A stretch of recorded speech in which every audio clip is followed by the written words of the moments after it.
Good afternoon. Thank you so much for joining us today, both here in person and online.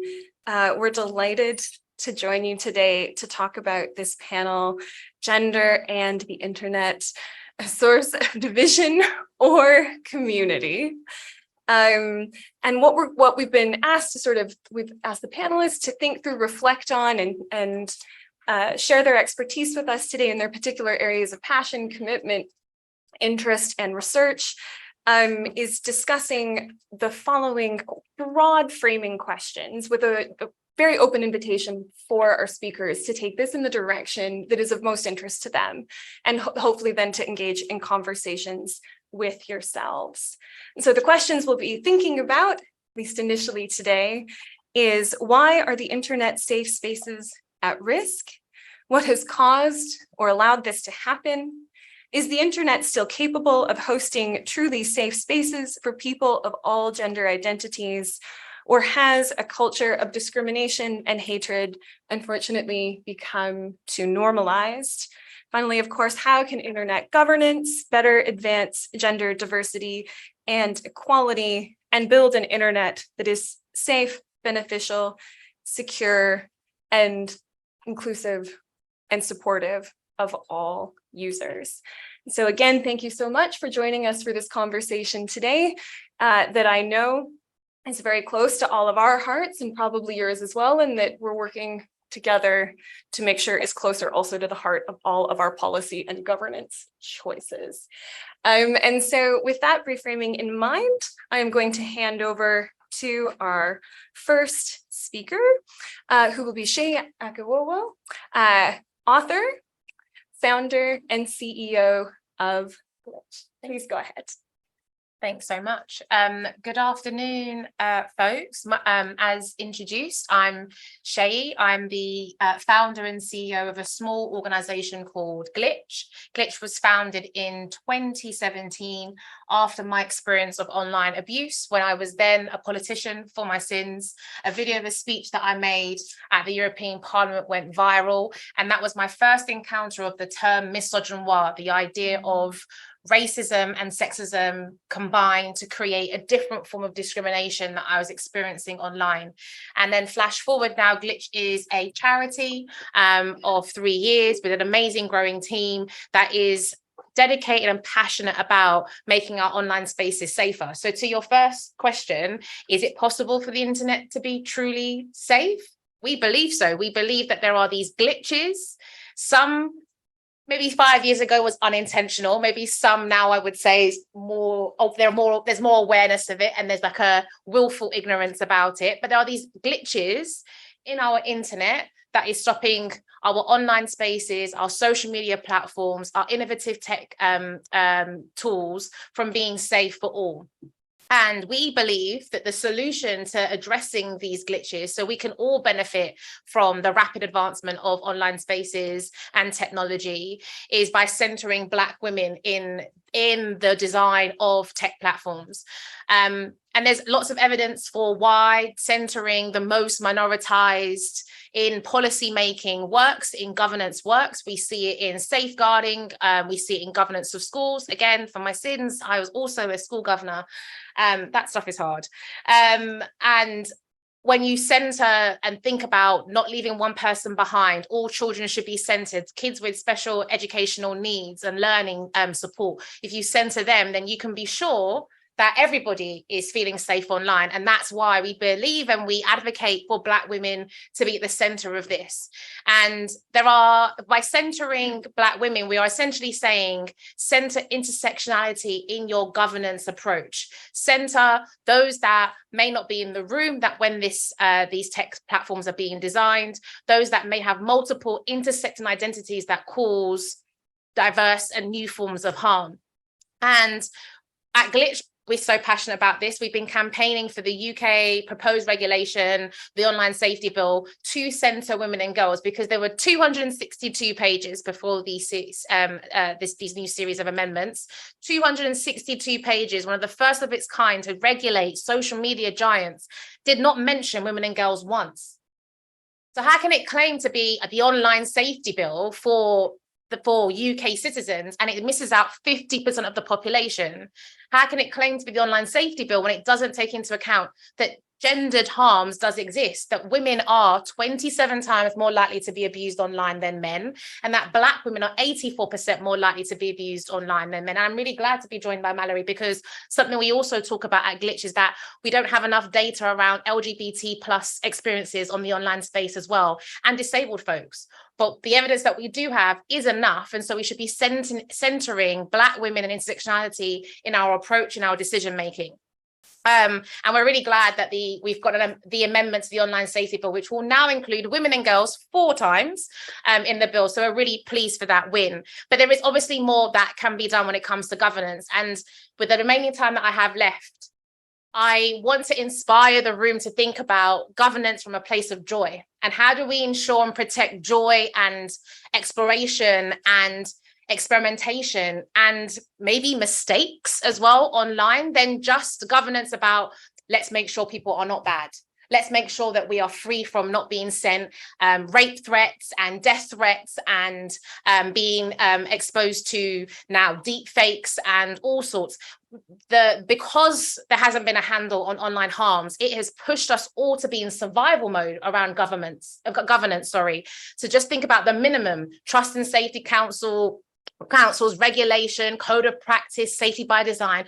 These are things that we were saying 10 years ago. This is not actually the governance that we need of 2023. So actually, how can we governance and support and amplify and reimagine what the internet could be? And I think that is about having real intentional principles that looks at transparency and power dynamics of tech companies. If we want to center gender in the internet, gender in itself is about looking at the power dynamics between players. At the moment, I think we can all agree that the power dynamics between people and big tech is massively imbalanced. And so transparency reports is a really important way that we can help ensure that we are creating new forms and new platforms with safety by design. The second thing that we can do is have a policy and an internal policy that we ask all tech platforms to have on white supremacy. Because actually, now we're talking about gender. 2020 May, we were talking about race because of George Floyd. And then someone will die, sadly, on the streets, and we'll center that community. And then we just keep having this ping pong effect, whack-a-mole effect, and we're looking at all different tenets of white supremacy, which is an uncomfortable word to say, but it is the system in which we are in. If tech companies, when thinking about governance, when thinking about innovation, could think, actually, how do we safeguard against white supremacy so that we're not seeing child exploitation, we're not seeing the exploitation of content creators, we're not seeing people look at suicide ideation content. If we safeguard against the actual beast and monster, I think we'll see a lot more communities thriving. I'm looking forward to more conversations with you guys. Thank you very much for your time.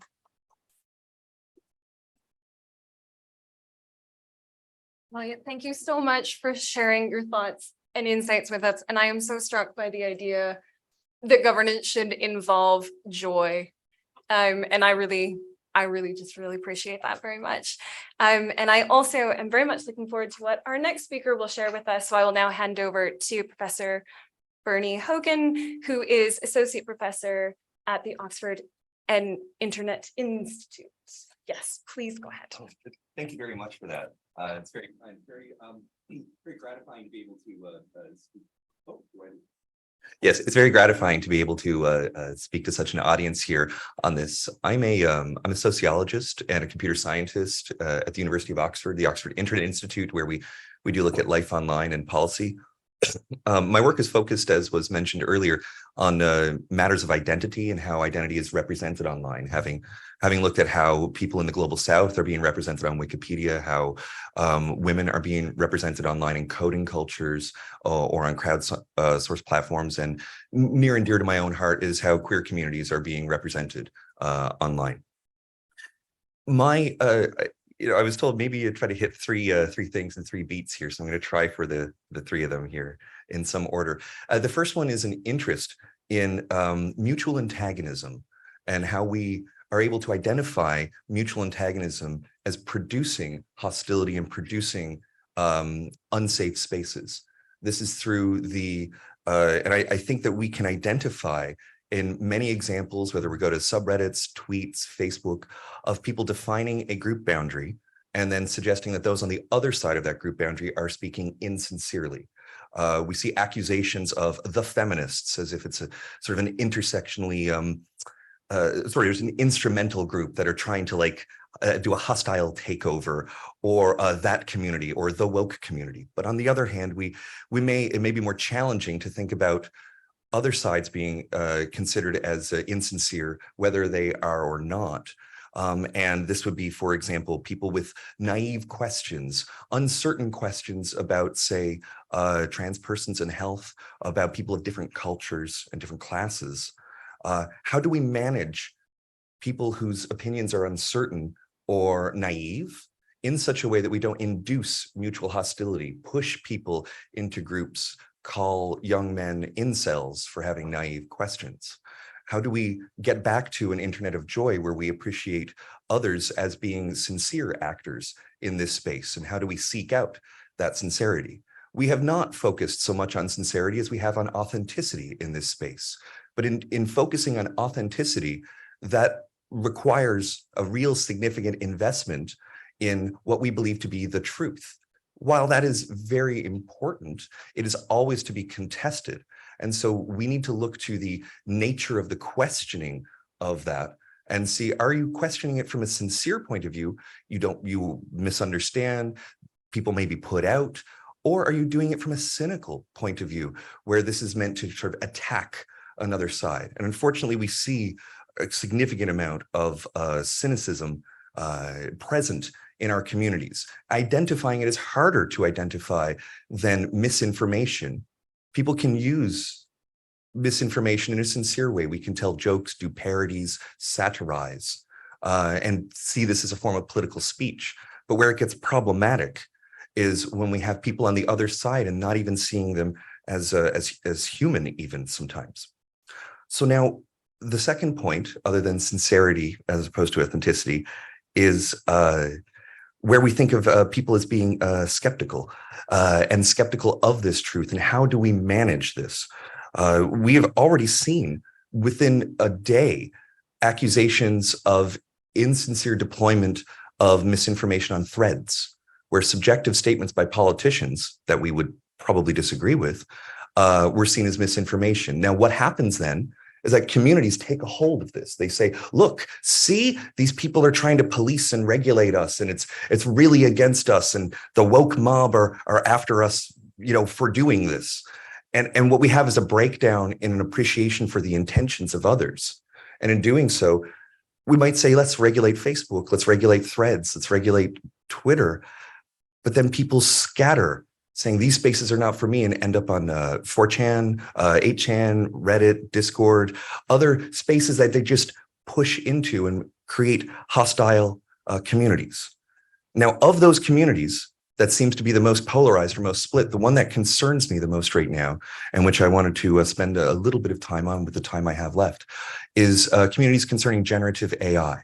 And in a platform on gender and new technologies, I think it's absolutely crucial that we appreciate the gendered component of generative AI. Right now, there's 2 core sites where you can download models and then use prompts to render things with these models. You can say, Darth Vader tap dancing on the moon with Barack Obama, and depending on the quality of the model, it'll do a pretty decent image. But you can also say, young woman on a beach. You could say young woman on a beach wearing X, Y, or Z, which gets a little problematic, more than a little, than not just a young woman, but a specific woman. Emma Watson is very commonly used in these generative images, Emma Stone as well. If you go on to one of the 2 main sites right now for downloading these models, one is Hugging Face, which is a broad site for large language models, and the other is Civitai. On Civitai, virtually all, we're talking 95% of the trained models for generating images are of women and are of young women. This creates an entirely hostile climate for those who would want to participate in AI spaces, and makes people feel objectified, obviously, but not even objectified. More than that, threatened by its very nature as having no longer control, not of one's body, but of even one's likeness of one's body.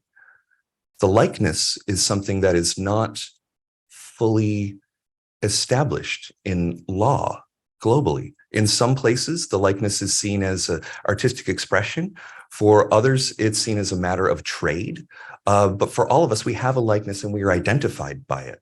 Rather than concerning primarily with the generation of these images right now, I think we ought to be concerned and with the diffusion of likenesses themselves.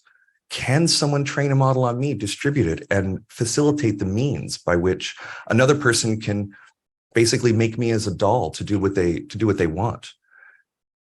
What's going to happen now that we have this, where you can train your own models on a very small number of images with consumer level hardware and have people terrorizing each other, particularly women being terrorized with synthetic or fake images of themselves? This technology is not in the future anymore. And the legal jurisdictions for articulating who is allowed to invoke the likeness of who and under what circumstance is ambiguous, but it should be resolved because it is a very obvious and very serious example of how we're going to see technology generate and amplify harm. And I would hope that we can consider that in the future in terms of where we are regulating who gets to distribute what likeness to whom, and not just whether it's fake or real. We know it's fake, but whether it's hurtful or not. And hopefully, if we can avoid these hurts, we can get back to something more joyful. Thank you.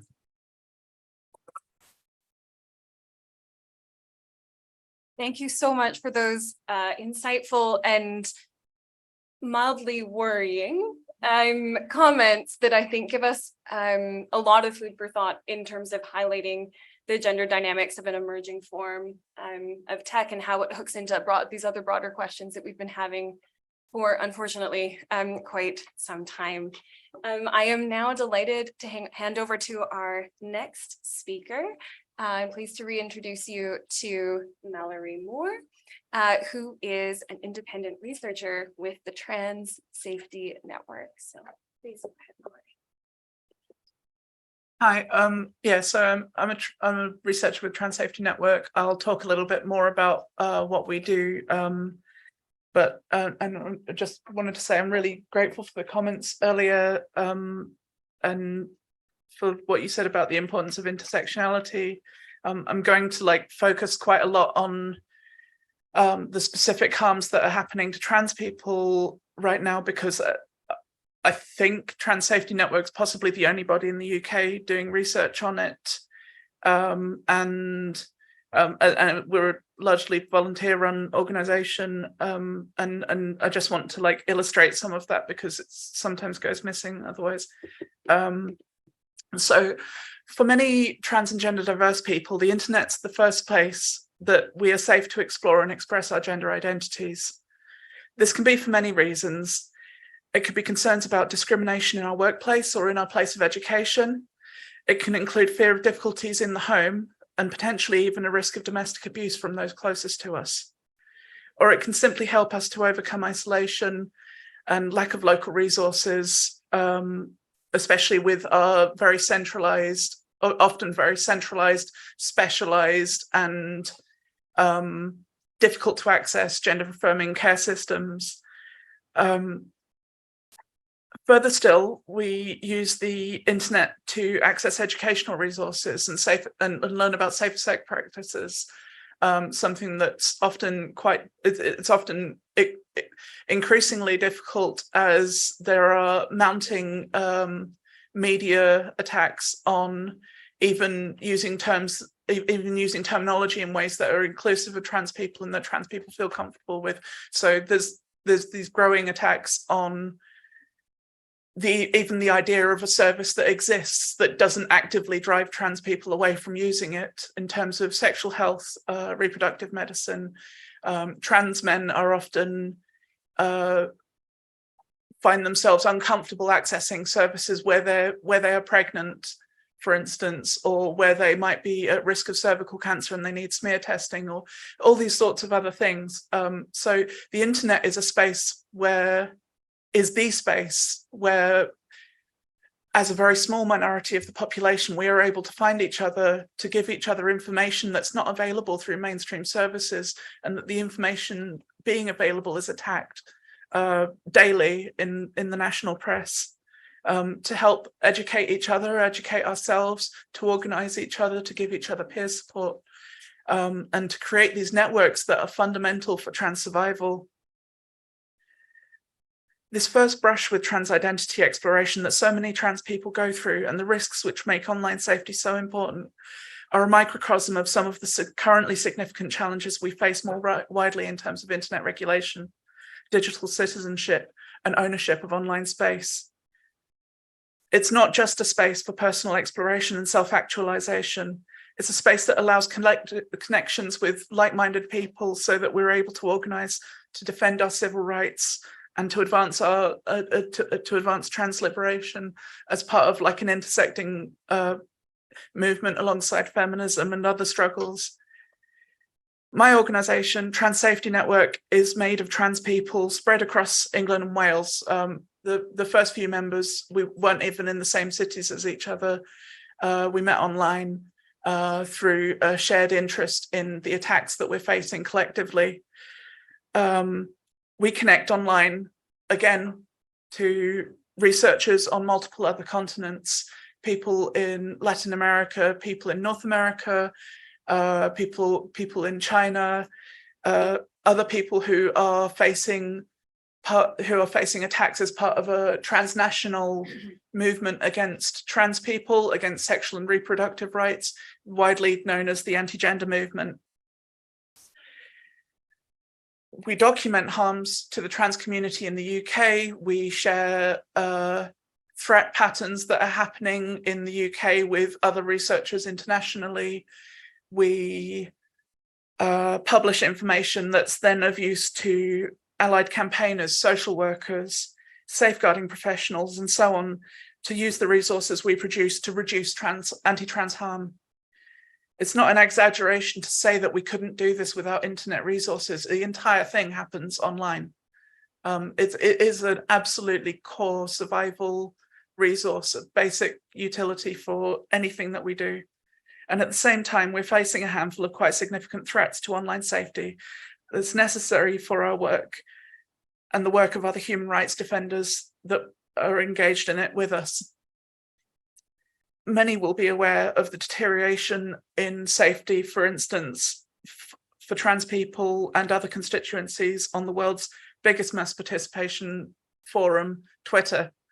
This followed it being bought out by a billionaire who has a particular personal antipathy towards trans people and on many other issues as well.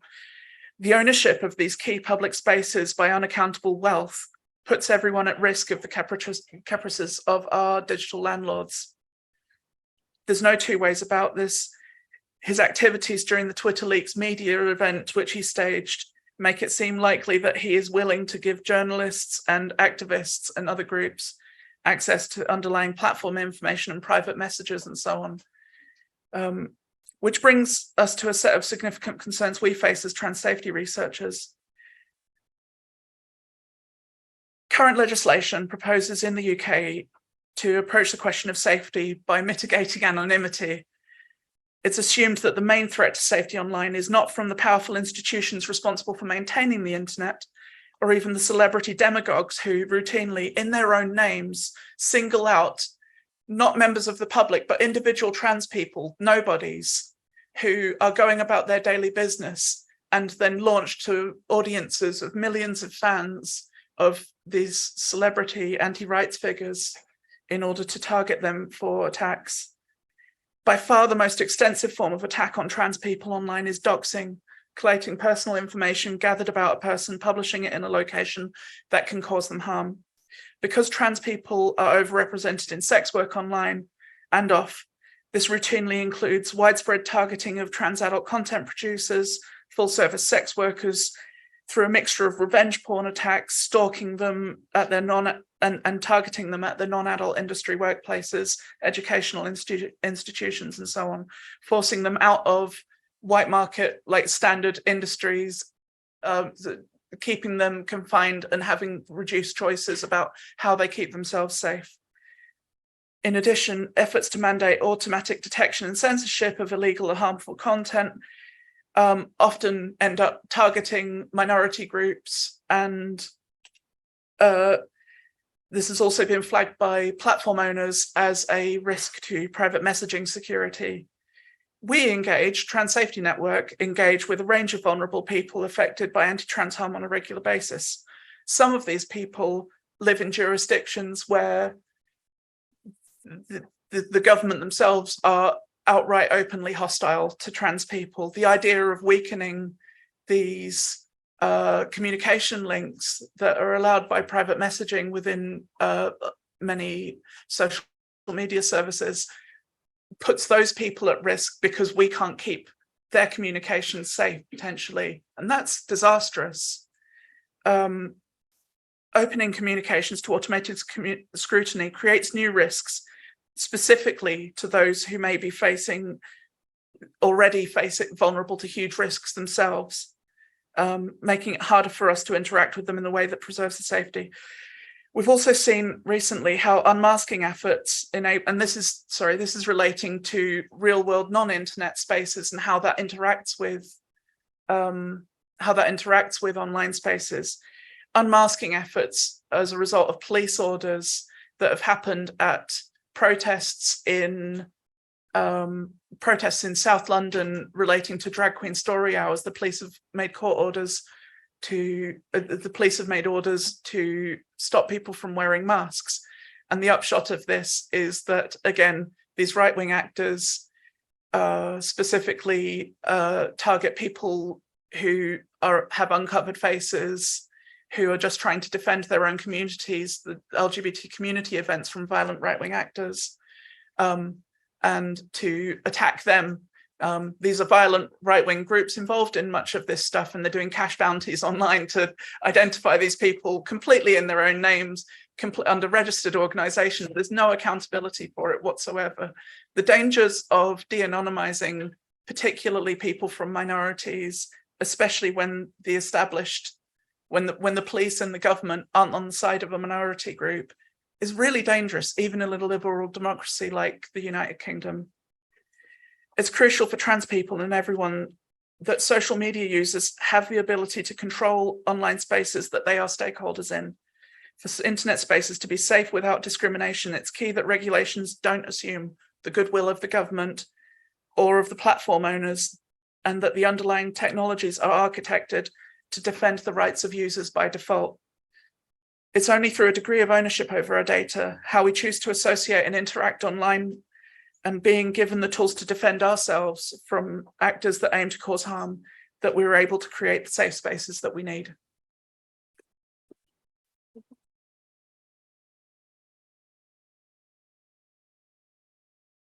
Thank you so much, Mallory, for your generosity in teaching us about the work of Trans Safety Network and giving us an all too unfortunate but crucially important reminder of the stakes of the discussion and the questions that we are considering today on this panel, but that so many trans people and people of diverse gender identities and expressions, both in the UK and around the world, live and encounter as part of quotidian life. I think it's a really important reminder, both of the liberatory potential of the internet and online spaces and community for trans rights, alongside other struggles for human rights, but also, as you've just reminded us, again, of the very specific and very pointed and non-coincidental ways some of those risks and threats can be visited upon marginalized and minoritized people.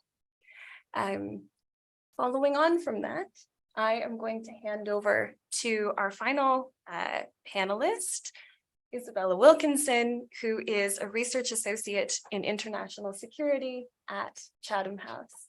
Please go ahead.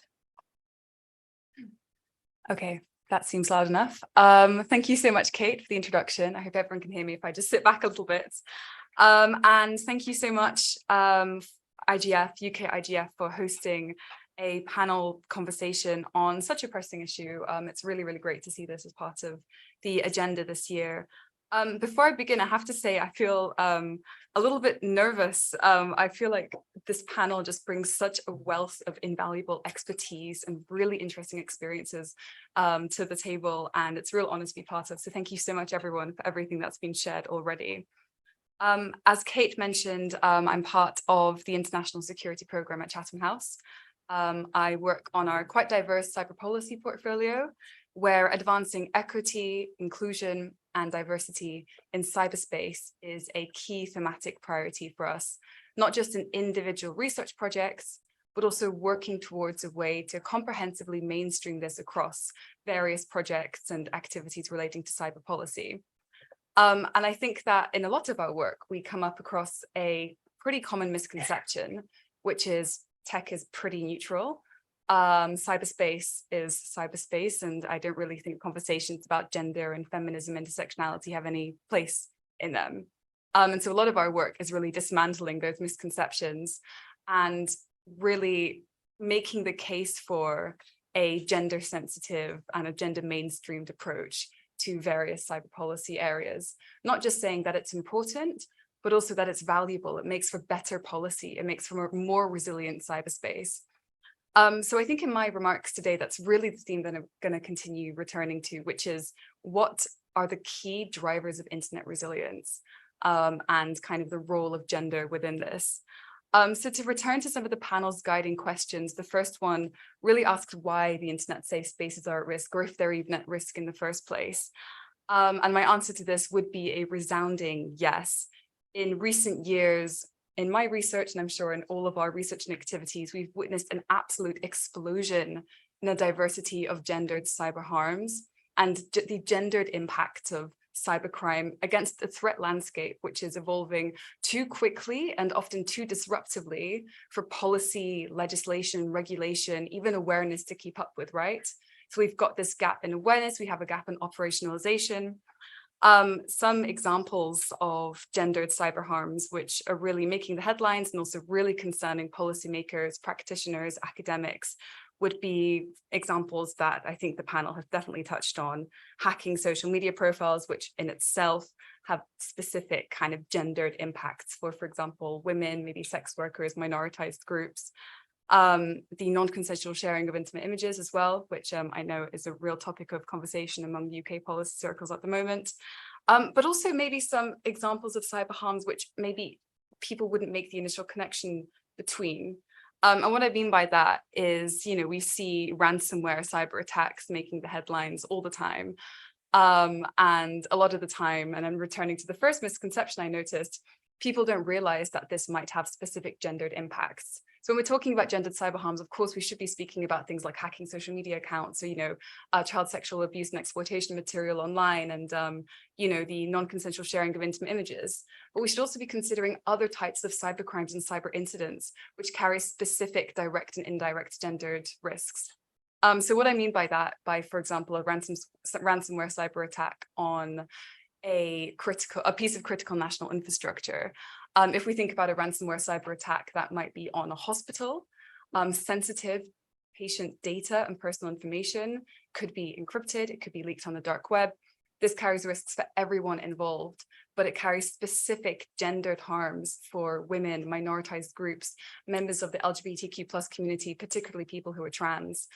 So I think it's really important to kind of adopt a holistic approach. We see an explosion of gendered cyber harms, but we need to kind of adopt a comprehensive approach to kind of what these cyber harms are, what the impacts are.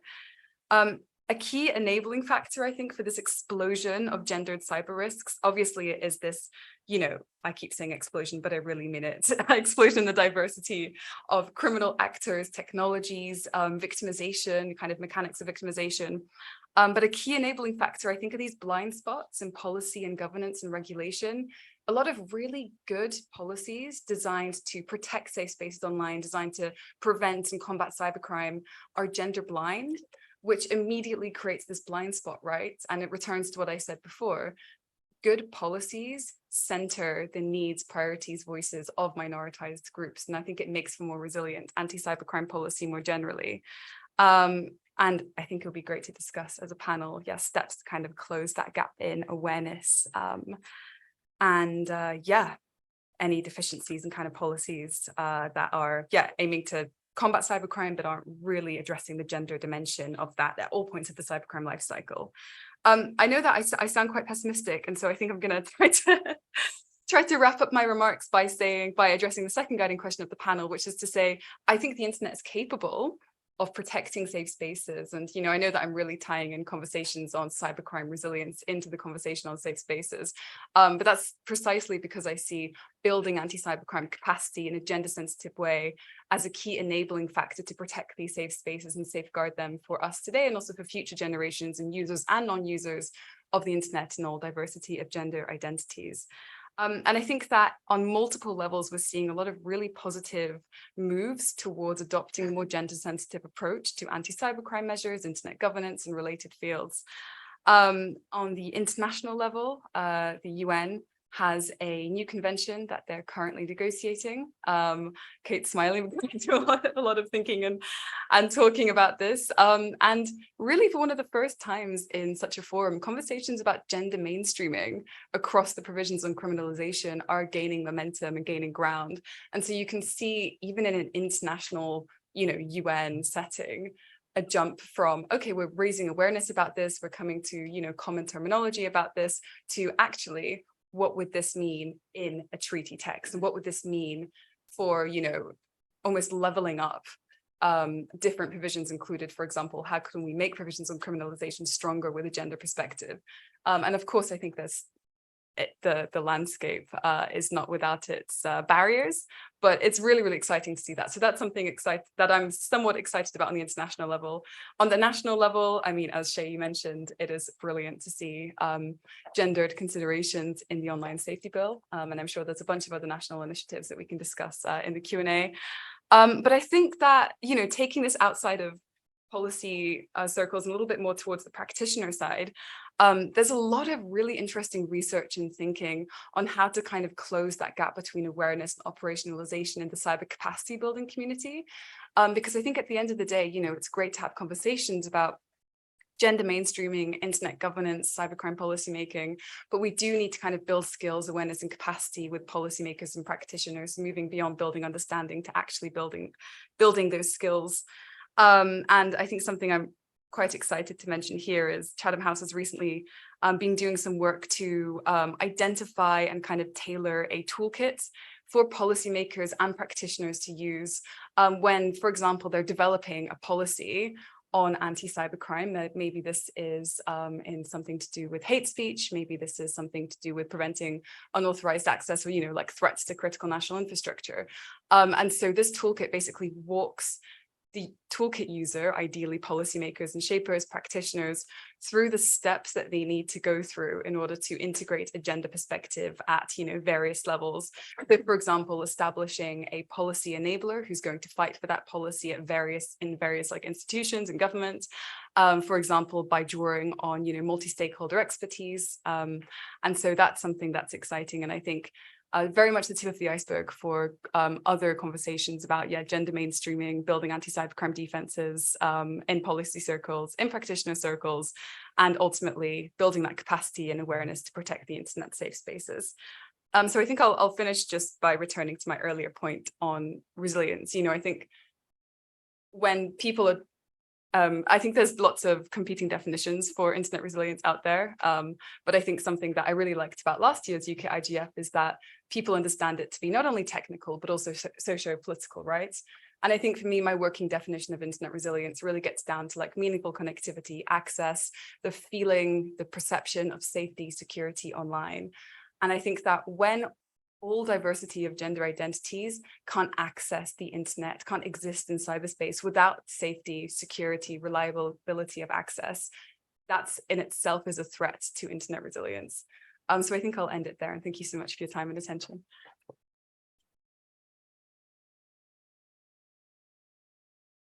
Outstanding. Thank you so much, Isabella, for sharing your thoughts and your expertise with us. And I think really artfully drawing together a range of areas of cybersecurity, internet governance, policy, and practice that I think too often are seen by policymakers, occasionally some practitioners, as disparate or unconnected and sometimes hierarchicalized, often through the perpetuation of this gender neutral that is secretly gender blind and intersectionality blind lens that you were just so carefully outlining for us. I appreciate that very much.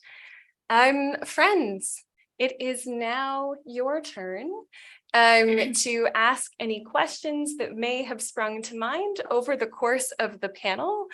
Should there not be questions, we will just be indulging all of my curiosity from all of the notes I have been taking while our experts have been reflecting.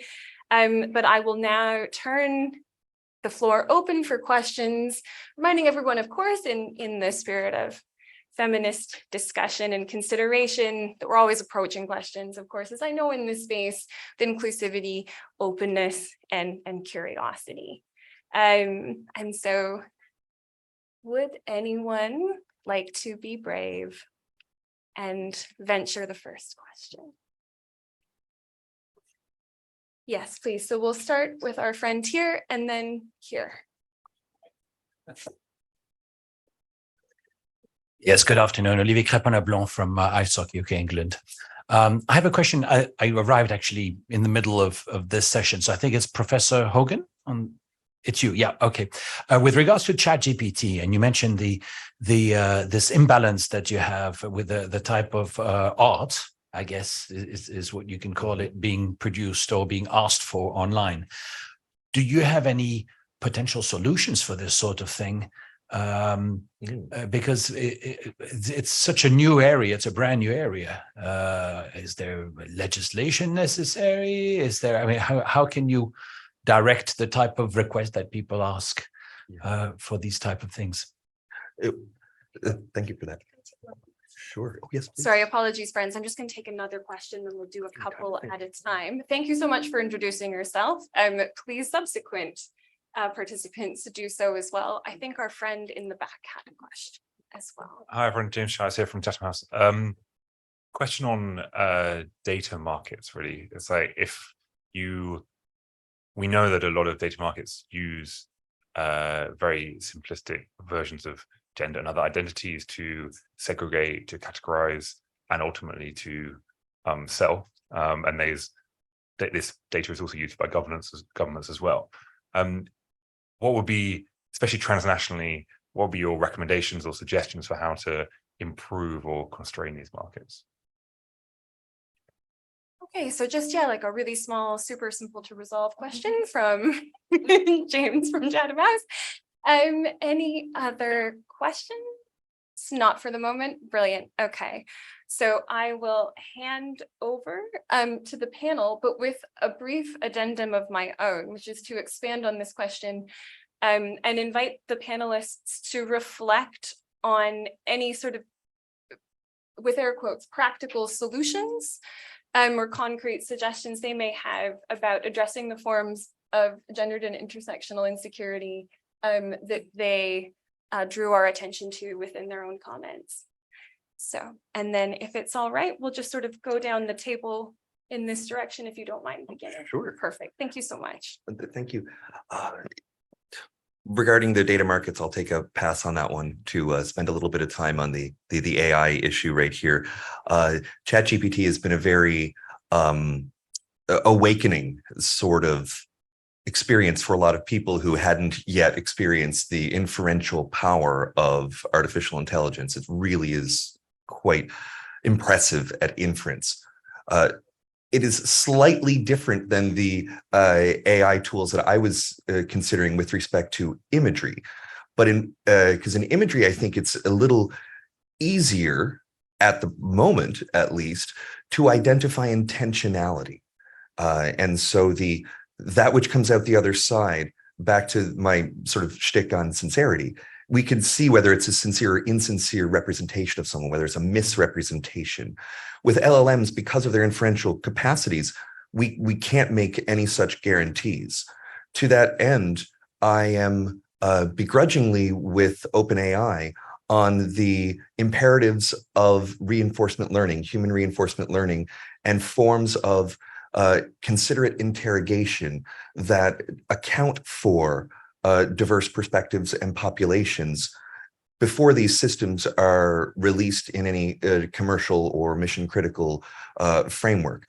Because we can't build in a specific intentionality to an LLM, we have to train in that, which will involve sort of guiding it thereafter. There ought to be ways in which we account for or audit such algorithms for that.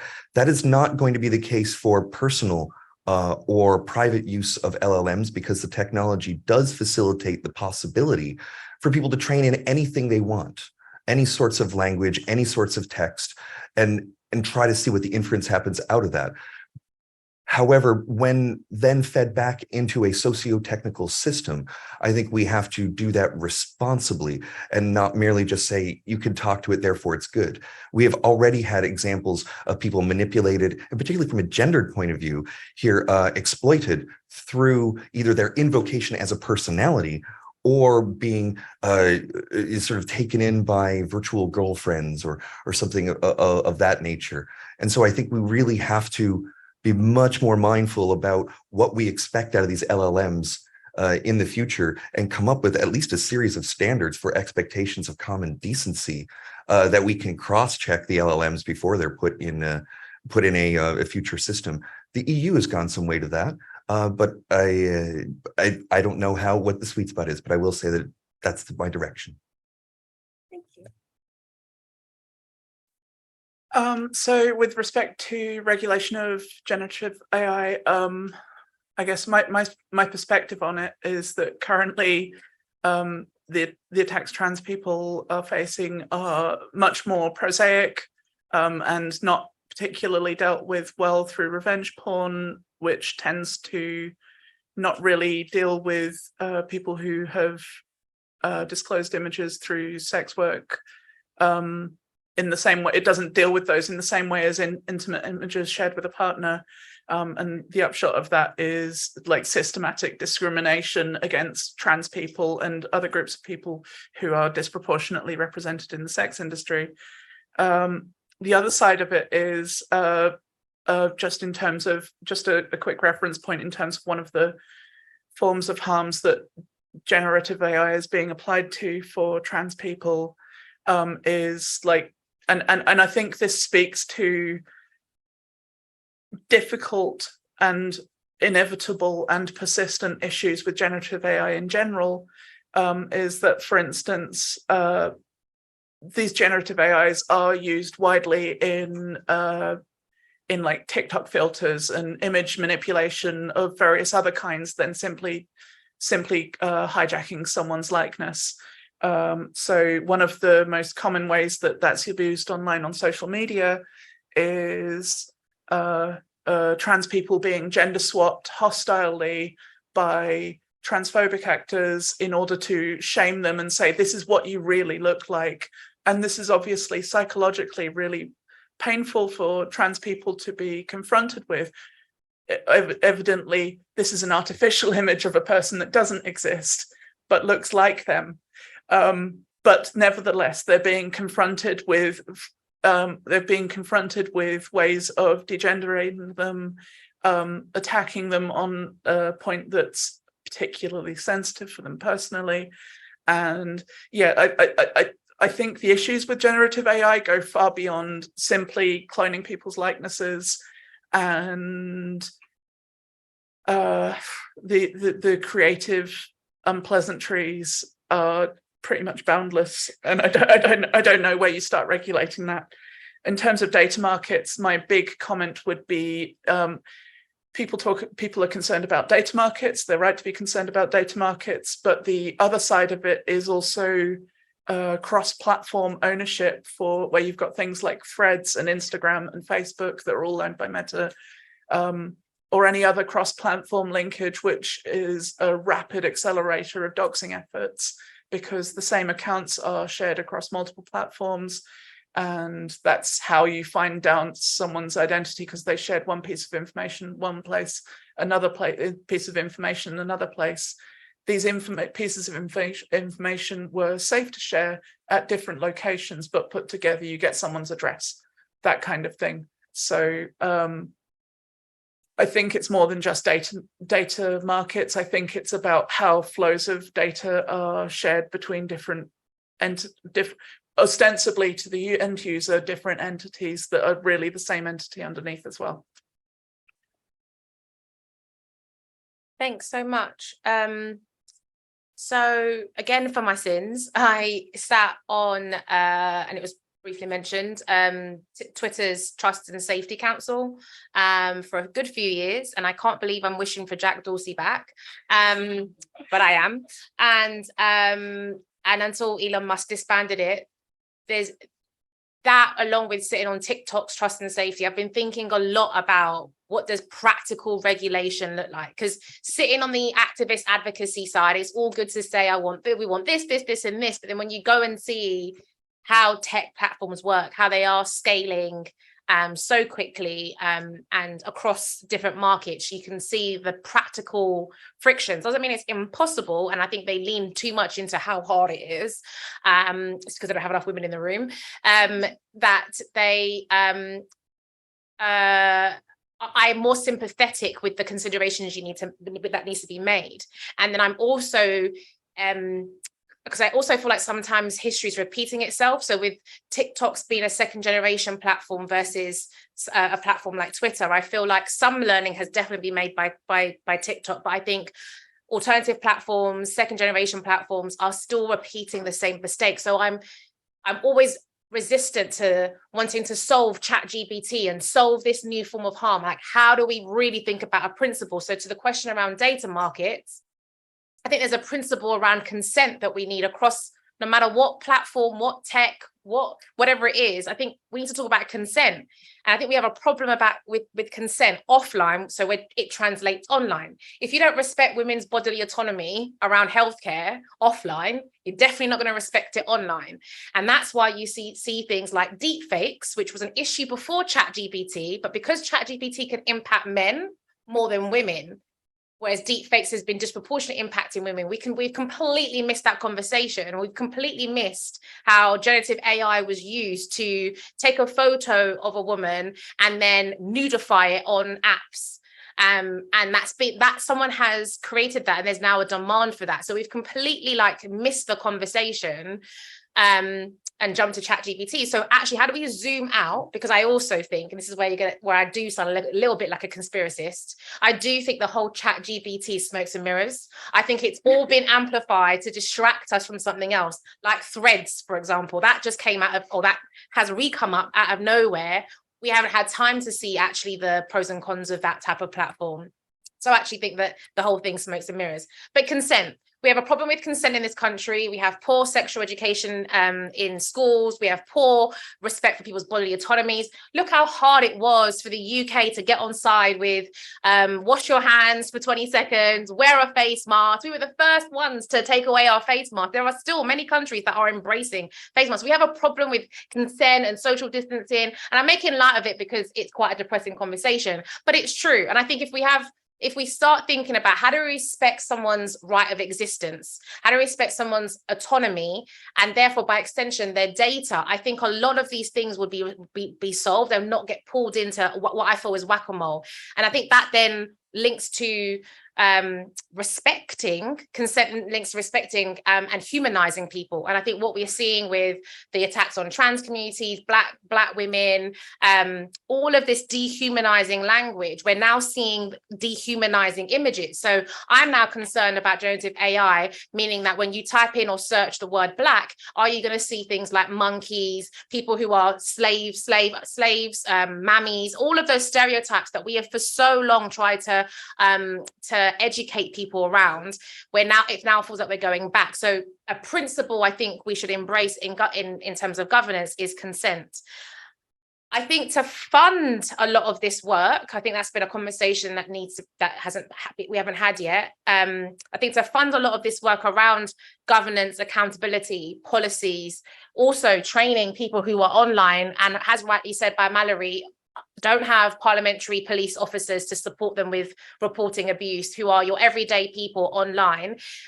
I think we should tax tech companies, and we currently are through something called the digital services tax. And I think a percentage of that, 10%, I'm not asking for a lot, 10% should be ring fenced for things around education, things around public education, you know, getting soaps to start doing storylines around digital citizenship education. Wouldn't that be great? Like we saw when it came to drink and driving, that was a public health problem. So and Labour government at the time invested in public education around drink and driving. How can we have that same public education when it comes to digital citizenship and around how everyday users can hold platforms to account?